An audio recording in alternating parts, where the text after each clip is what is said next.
Are you down for this? If you're in the mood, we can take it to the moon. Just like a movie scene, table for two. No need to be fake, I want you instead. If you're in the mood, we can tiptoe to the moon. If you're in the mood, we can take it to the moon. Assalamualaikum warahmatullahi wabarakatuh. Selamat siang. Jadi di sini kami dari kelompok 10 program studi manajemen pemasaran. Di sini kami akan melakukan observasi wawancara terkait materi mengelola kinerja karyawan. Di sini kami telah bersama dengan Bapak Indra selaku HR Manager PT Aman Jaya Perdana. Terima kasih Bapak karena telah meluangkan waktunya.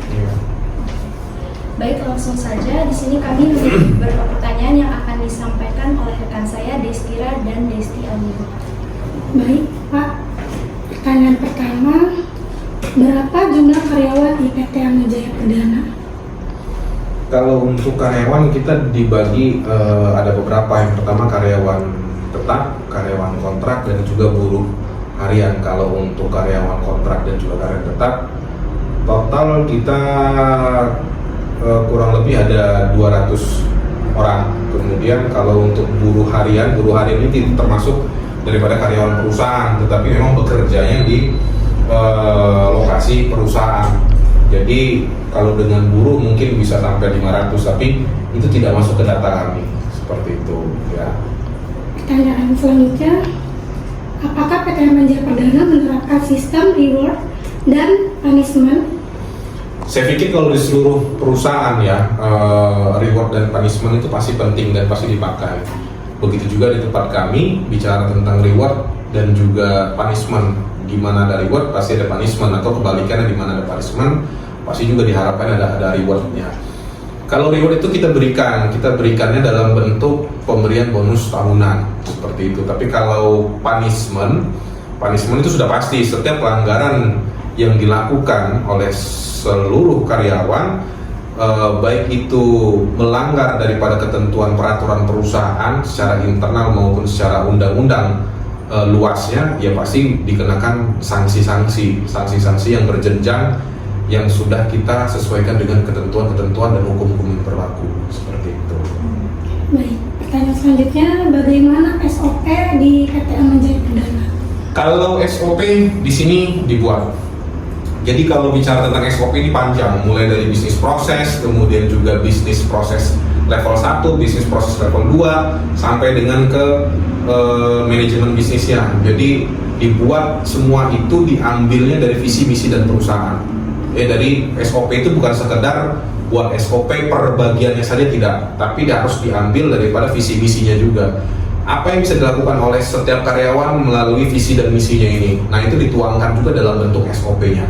SOP itu bisa panjang nantinya gitu. Jadi awalnya itu dari bisnis proses 0 dulu.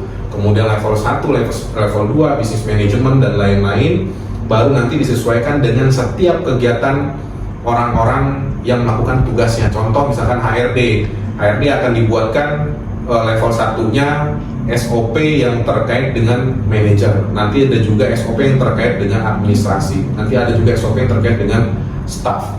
Dari turunannya itu akan ada namanya instruksi kerja atau working instruction. Jadi setiap orang itu harus mempunyai, setelah punya SOP, ada turunannya itu working instruction. Jadi instruksi untuk dia melakukan sesuatu. Seperti itu. Nah, buruh juga sama, atau operator juga sama. Selain dia punya SOP, secara garis besarnya dia juga punya instruksi kerja, cara menghidupkan mesin. Apa? Tombol start pertama itu dalam bentuk visual atau gambar. Kenapa dalam bentuk gambar? Karena memudahkan orang untuk mengingat daripada menghafal. Jadi dia start tombolnya, kemudian langkah kedua putar tombol ke kanan. Nah, itu WI atau IK-nya. Sampai nanti dengan selesai tugas dia seperti apa. Kemudian nanti ada turunannya lagi namanya form checklist, kemudian form apa saja yang digunakan dalam melakukan pekerjaan itu. Nah, itulah SOP dan turunannya seperti itu. Jadi itulah SOP di tempat kami. Lanjut pertanyaan yang keempat ya Pak. Jadi bagaimana Bapak mendefinisikan kinerja yang baik dalam perusahaan? Kinerja perusahaan tidak muluk-muluk ya. Setiap perusahaan pasti menginginkan SDM-nya untuk bisa berkembang. Tujuannya agar SDM itu sendiri atau karyawan itu bisa mengembangkan diri. Yang pertama, memiliki potensi yang luas, memiliki kapabilitas yang cukup tinggi, ya kan. Kemudian perusahaan tidak muluk-muluk dia harus berprestasi, harus begini, harus begitu, harus memiliki piagam atas kerjaan dia, enggak. Jadi setiap karyawan tidak melakukan kesalahan dari internal yang sudah dibuat itu sudah dalam bentuk satu prestasi. Terlebih lagi teman-teman atau karyawan di perusahaan kami ini bisa melakukan improvement dari setiap pekerjaan masing-masing. Nah, itu bisa mendapatkan satu apresiasi yang lebih dari pihak manajemen. Misalkan saya masuk di sini sebagai akunting, saya sudah buat tools kerjanya seperti ini. Kemudian 1 tahun ke depan saya mau improvement itu membuat modifikasi lah, improvement terhadap sistem ataupun alat kerja atau tools yang saya pakai hari ini. Saya pikir berkembangnya waktu, alat kerja juga harus dibuat semakin mudah. Contohnya, kalau kemarin hitungannya masih manual, ke depan saya akan buat hitungannya secara otomatis perhitungan Excel. Berarti harus ada SDM yang mampu melatih dirinya untuk bisa membuat improvement itu. Kemudian saya harus bisa kerja cepat. Kerja cepat berarti harus ada media yang support, komputer yang support sehingga dia bisa mengerjakan pekerjaan dalam satu waktu atau multitasking. Nah, kurang lebih itu. Jadi jawabannya, kita tidak meminta muluk. Karyawan bisa melakukan pekerjaannya dengan baik tanpa ada kesalahan, itu sudah satu prestasi. Terlebih lagi karyawan bisa melakukan sebuah improvement sehingga bisa membuat efektif dan efisien waktu. Itu sudah cukup di tempat kami. Seperti itu. Selanjutnya, apa langkah-langkah pasti yang Bapak ambil untuk mendefinisikan dan menetapkan tujuan kinerja bagi karyawan? Langkah pasti dan tujuan, kalau bicara tentang tujuan berarti balik lagi ke visi dan misi. Ke visi dan misi kita buat ada namanya scorer itu kita buat kalau di perusahaan lain itu bahasanya base employee. Base employee ini ada 2 komponen, satunya adalah KPI, satunya adalah terwujudnya visi dan misi perusahaan. Nah, visi dan misi inilah kita ada skornya yang harus kita buat setiap per 6 bulan.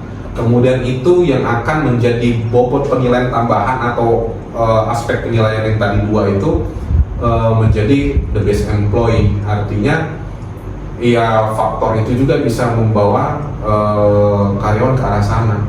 Seperti itu. Kurang lebih ya itulah. Gitu. Pertanyaan yang terakhir, bagaimana Bapak mengukur atau melacak progres kinerja karyawan secara rutin? Ya, ini yang cukup menarik juga ya. Jadi kalau ada di beberapa perusahaan itu melakukan assessment, melakukan training, melakukan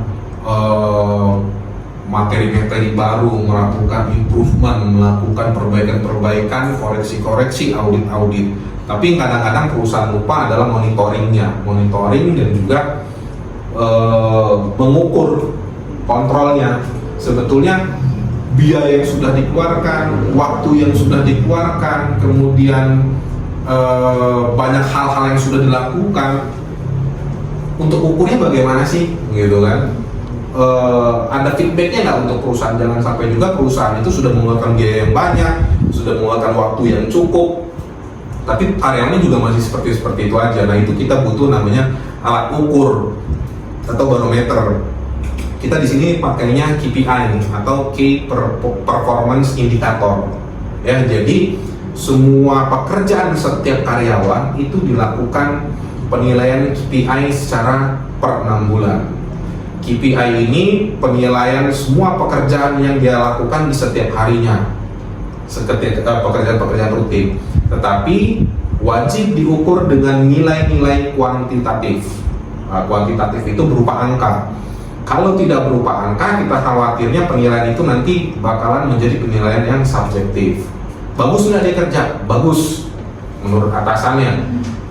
2 orang yang mengatakan bagus, kalau didefinisikan dalam bentuk tulisan itu akan berbeda. Betul nggak? Bagusnya dia itu seperti apa? Kalau menurut saya sih bagus-bagus aja. Kalau menurut dia bagus banget, misal karena itu adalah penilaian subjektif. Jadi KPI ini wajib menggunakan penilaian yang kuantitatif atau berupa angka. Bagusnya kamu berapa? 1 sampai 10 harus bisa diukur. Dan alasannya apa? Jadi ketika 2 orang dipertemukan untuk menilai 1 orang, itu bisa terlihat bagusnya ini berapa. Jadi bukan bicara tentang like and dislike, tapi emang betul-betul penilaian secara kuantitatif. Nah, itulah akan direkap setiap per 6 bulannya. Jadi setiap orang itu mendapatkan bobot 100%. Setiap tugas punya penilaian bobot secara masing-masing. Dan nilainya juga bisa berbeda-beda. Misalkan HRD melakukan pekerjaan administrasi cek absen, itu bobot penilaiannya hanya 20. Melakukan gaji, ini gaji resikonya besar.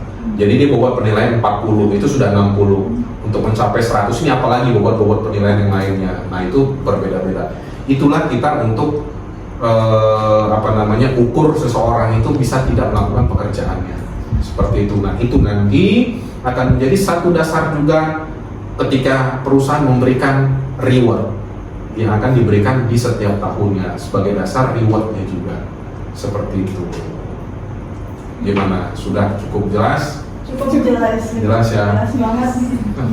Nah, seperti itu ya keadaannya. Baik Pak, terima kasih atas Oke. jawaban dan waktunya. Sekian dari kami akhiri. Assalamualaikum warahmatullahi wabarakatuh.